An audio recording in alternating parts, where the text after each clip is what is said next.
Hey everybody, it's Jason Blaha here with Juggernaut Fitness.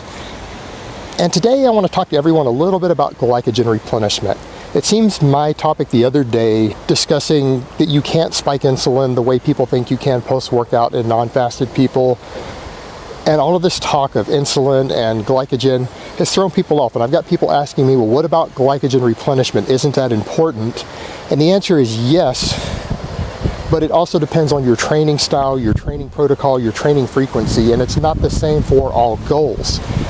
For most people, if you only train once a day, irrespective of what type of training you're doing, whether it's strength training or bodybuilding or endurance work, you don't need to worry about glycogen replenishment because you're probably going to eat a fair number of carbs over the next 12 or 14 hours after you train, and that is sufficient to reach that goal. Now, where this becomes a problem is for very serious athletes who are training twice a day, whether they're weightlifting twice a day, or a lot of Olympic lifters who are lifting heavy 3 times per day, or people who are mixing their cardio with weights in different sessions, which you should be doing. You should not be doing cardio and weight training in the same session. And people who are doing that to where they need rapid glycogen replenishment, it is different. So I would say if you're someone who does weight training in the morning and 8 hours later you come back and you do your cardio and you do 2 hours of cardio, that person might be someone who would benefit from getting in a decent amount of sugary carbs or faster absorbing carbs post-workout because they need full glycogen replenishment 6 to 8 hours after that training session in order to get the most out of their next training session for that cardio.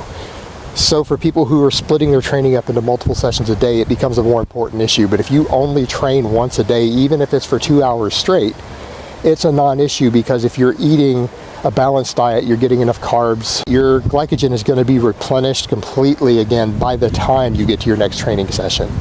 So just keep that in mind. When we say things like, for a lot of goals, meal timing and nutrient timing is largely irrelevant. That doesn't apply to extreme athletes, and anyone who is training multiple times per day is an extreme athlete, even if they don't compete in anything.